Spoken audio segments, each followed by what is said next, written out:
Assalamualaikum warahmatullahi wabarakatuh. Jumpa kembali dengan saya Nandang Suherman di channel YouTube Perkumpulan Inisiatif.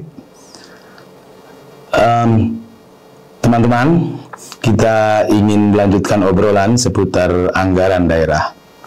Dalam episode sebelumnya, kita membicarakan terkait dengan pendapatan daerah.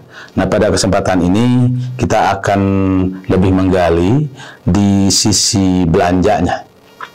Seperti biasa, jangan lupa untuk subscribe, comment, like, and share. Dan saya harapkan juga nanti ada respon dari kawan-kawan semua, dari teman-teman semua untuk sesi isu ini. Nah, saya sedikit ulas bahwa struktur APBD itu terdiri dari pendapatan, belanja, dan pembiayaan. Itu tiga kelompok besarnya. Nah, yang sekarang kita akan bincangkan adalah di kelompok belanja.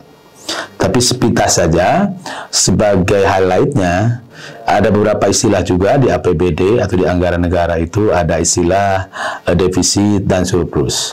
Nah, kalau defisit terjadi manakala antara pendapatan itu lebih kecil daripada belanja. Jadi terjadi defisit, kekurangan. Bagaimana cara mengatasinya? Yaitu harus di aspek nanti di pembiayaan.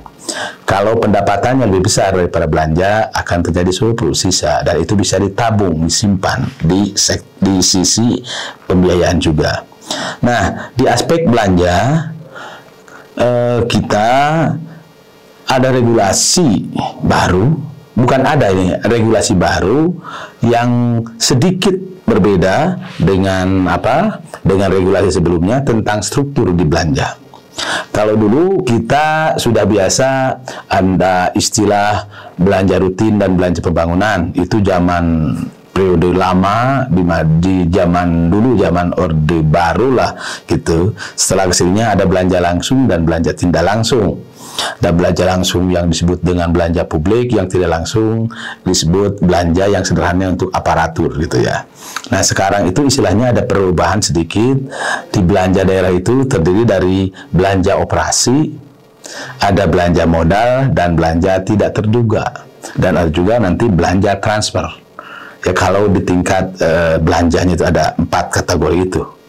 Nah, belanja operasi itu komponen di dalamnya itu banyak sekali. Dan yang paling kita kenal di belanja operasi itu ada yang disebut dengan belanja pegawai dan tunjangan gitu.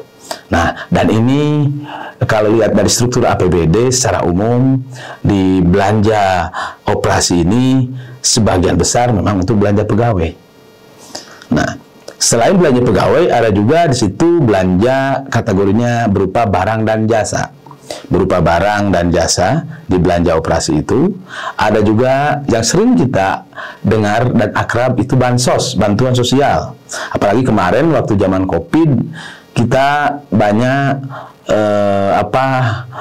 kegiatan-kegiatan yang berupa transfer dalam bentuk bantuan sosial yang dibagikan kepada warga, yang terutama yang terkena ya. Dan yang berikutnya ada juga belanja hibah, ada juga belanja subsidi. Nah, itu diantaranya. Itu belanja operasi yang terdiri seperti itu. Di kelompok belanja operasinya. Yang kedua ada belanja modal. Nah, kalau belanja modal ini itu berbeda dengan belanja operasi. Kalau di belanja operasi itu untuk pegawai, lebih banyak juga untuk belanja-belanja yang kadar kemanfaatannya di bawah 1 tahun. Ya, jadi belanja-belanja rutin, belanja kertas, belanja spidol, belanja perjalanan, makan minum, ya gitu-gitu tuh ada di belanja operasi. Nah, yang berikutnya ada belanja modal. Dan belanja modal ini dialokasikan untuk membiayai belanja yang kadar kemanfaatannya lebih dari 1 tahun dan menjadi aset. Contoh, belanja untuk membangun jalan. Itu kan menjadi belanja modal dan menjadi aset daerah. Belanja untuk membangun puskesmas, belanja untuk membangun sekolah, belanja untuk membangun gedung perkantoran, itu disebut belanja modal. Selain itu juga ada jaringan jalan, irigasi, jembatan, gitu. Selain itu di kantor kan membutuhkan alat untuk menjalankan roda pemerintahan dalam bentuk pelayanan kepada masyarakat. Ada komputer, ada mesin-mesin tulis yang lain gitu ya, atau belanja untuk mobilitas sipil negara dalam bentuk belanja kendaraan, bisa kendaraan roda 2, kendaraan roda 4 gitu kan, itu di situ. Atau juga belanja untuk pengadaan tanah, ya kan, ada pengadaan tanah menjadi aset, itu kategorinya belanja modal. Nah, ada itu yang kategori majalah modal. Yang berikutnya ada belanja tidak terduga. Nah, waktu zaman COVID itu belanja terduga ini menjadi sangat populer karena hampir semua alokasi belanja untuk mengintervensi, mengatasi COVID itu posnya hampir semua disimpan di belanja tidak terduga. Kenapa?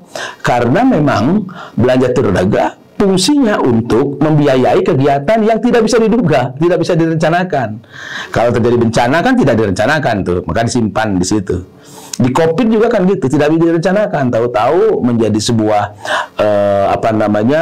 tragedi massal gitu ya. Bahkan dikategorikan sebagai peristiwa yang sangat luar biasa COVID itu. Maka disimpanlah di belanja tidak terduga di sana. Ada satu lagi kelompok belanja itu, yaitu belanja transfer. Apa itu belanja transfer? Belanja transfer itu belanja yang alokasinya langsung ditransfer. Bisa ditransfer ke pemerintah di bawahnya. Kalau dari provinsi, belanja transfer ke pemerintah kabupaten kota atau ke desa, itu boleh tuh belanja transfer gitu. Atau kesesama antar pemerintah provinsi ke provinsi yang lain, karena ada persoalan yang harus harus diatasi bersama, misalkan di daerah-daerah perbatasan, atau juga dari kabupaten transfer ke desa dalam bentuk alokasi dana desa. Itu belanja transfer. Juga ada transfer bagi hasil. Bagi hasil apa? Tentang pajak. Di pajak itu yang seperti yang sudah kita bicarakan terdahulu, jenis-jenis pajak itu banyak ragamnya, termasuk juga nanti kan yang dipungut itu ada yang lokasinya di desa. Nah, hasil-hasil dari itu dihitung, dikembalikan menjadi dana transfer di desa. Ada rumus-rumusnya itu. Nah, di situ jadi belanja transfer di situ. Oke, dari belanja-belanja itu yang paling banyak menyita alokasi dari jenis belanja tersebut adalah dari belanja operasi itu adalah belanja pegawai. Belanja pegawai siapa? Belanja pegawai yang di dalamnya adalah belanja untuk pegawai ASN maupun P3K sekarang ini, pegawai kontrak.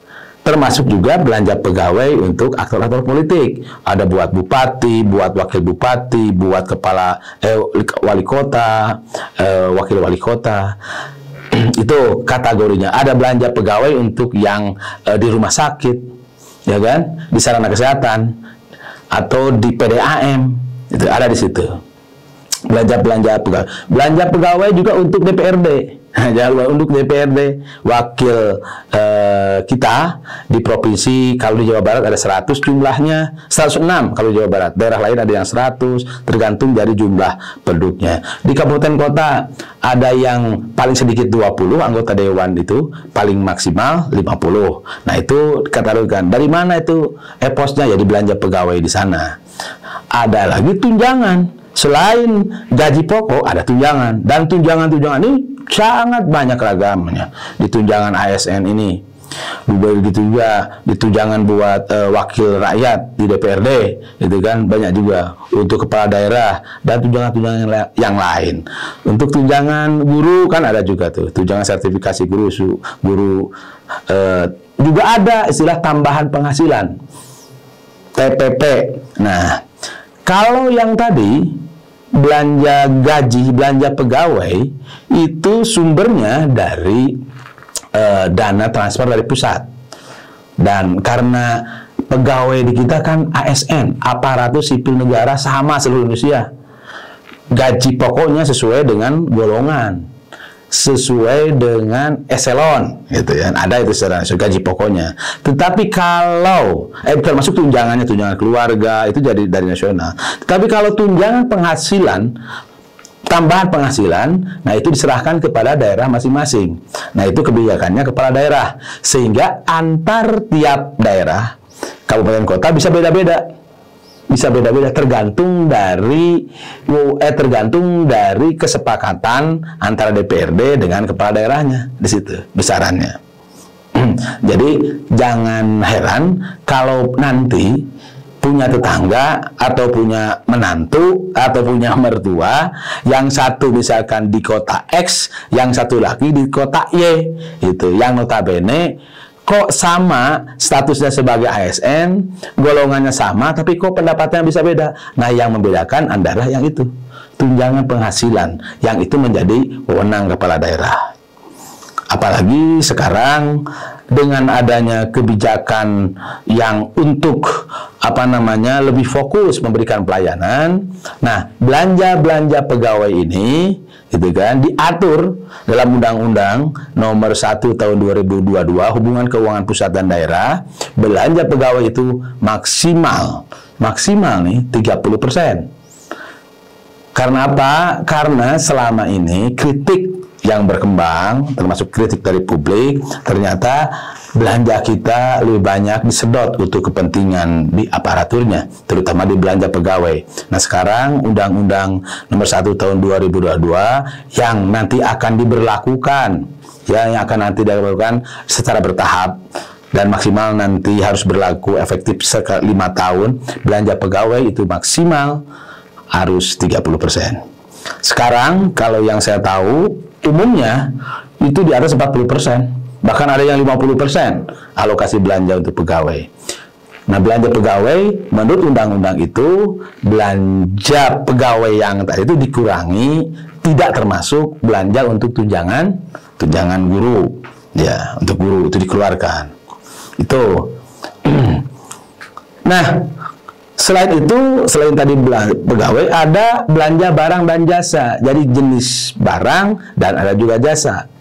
Di dalamnya ada kategori di dalamnya jenis itu ada perjalanan dinas, makan, minum, belanja barang untuk kegiatan-kegiatan di pendidikan, di kesehatan, itu ada banyak ragamnya sekali. Jasa juga sama. Banyak di kita belanja jasa dan jasa pelayanan, peningkatan kapasitas dan lain-lain.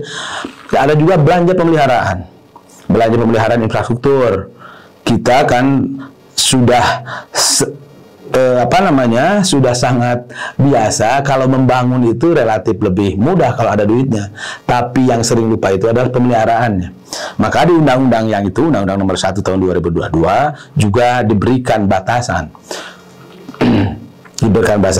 Pemeliharaan itu harus besar agar setiap kita membangun jalan, membangun gedung, jangan lupa loh, itu kan, itu pemeliharaannya harus diperhatikan.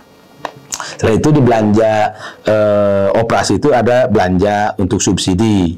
Dan biasanya kalau daerah relatif kecil, karena lebih banyak subsidi dilakukan oleh APBN di pusat. Di daerah memang ada, misalkan subsidi untuk pupuk. Kalau di satu daerah tersebut memang membutuhkan harga pupuknya mahal, nah karena harus berpihak kepada petani harus jalan, maka bisa disubsidi oleh.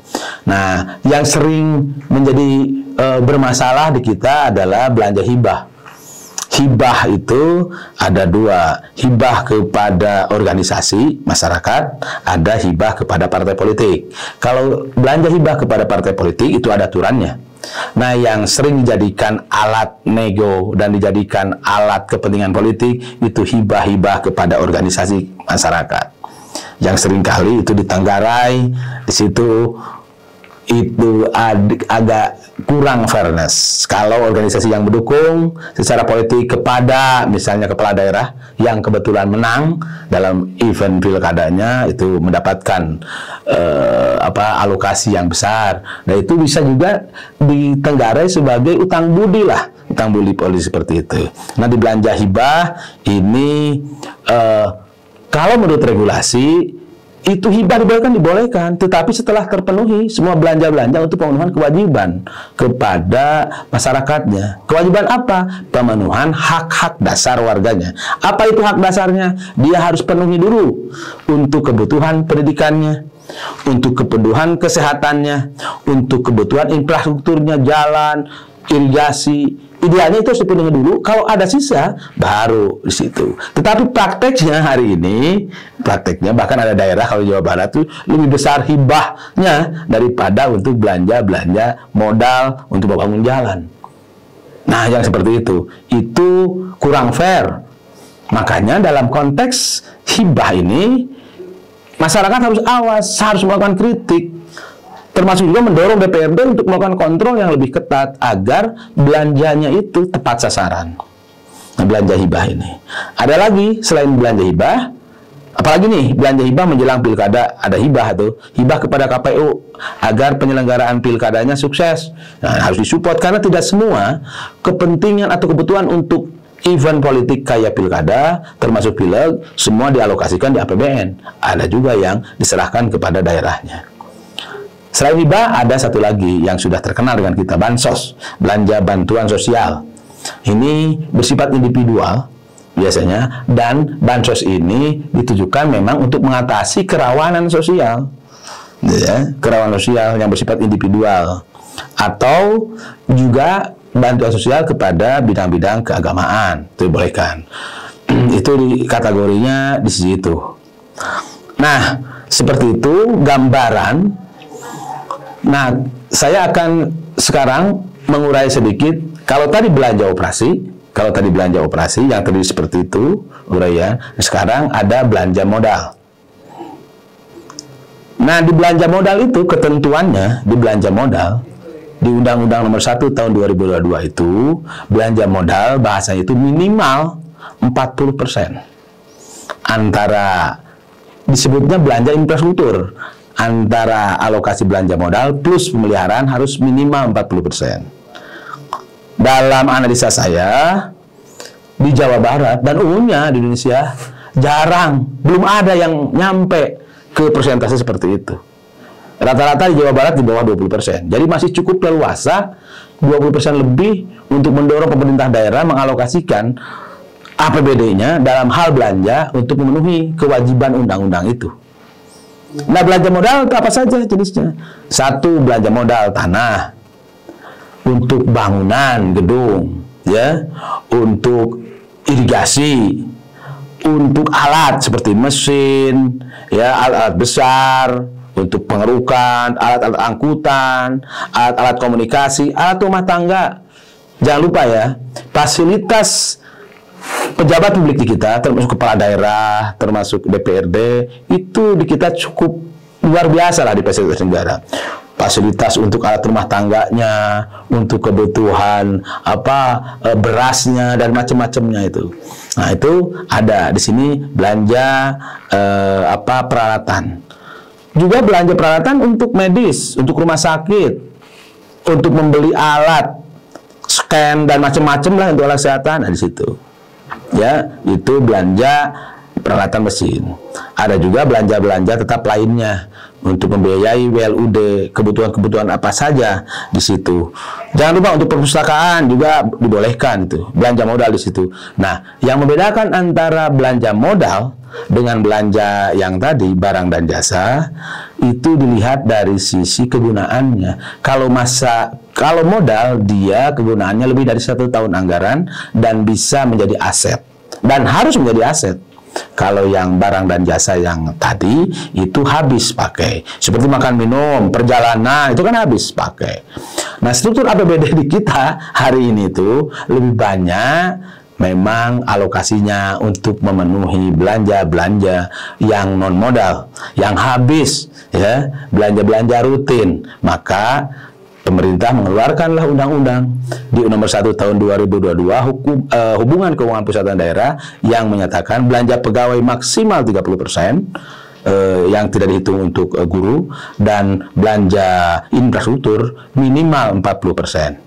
Melihat dari keharusan seperti itu, memang ini sangat terbuka ruang mendorong kepada pemerintah daerah untuk mengalokasikan anggarannya gitu untuk membiayai kebutuhan-kebutuhan dasar warganya. Karena kita tahu bahwa infrastruktur jalan di kita, irigasi, dan infrastruktur layanan yang lainnya di kita masih banyak yang memprihatinkan. Sementara elit politiknya dalam politik anggarannya lebih berkompromi merumuskan untuk kepentingan-kepentingan kepentingan politik mereka, apalagi kepentingan politik elektoral yang notabene 5 tahun sekali. Maka dalam hal ini kita sebagai warga, sebagai pembayar pajak, yang nanti pajak kita masuk menjadi pendapatan daerah atau pendapatan negara, harus dipastikan agar belanjanya itu sesuai dengan kebutuhan-kebutuhan masyarakatnya. Bagaimana kondisi irigasinya, bagaimana kondisi jalannya, masih banyak yang rusak, yang bolong, maka itu harus didorong ke arah situ.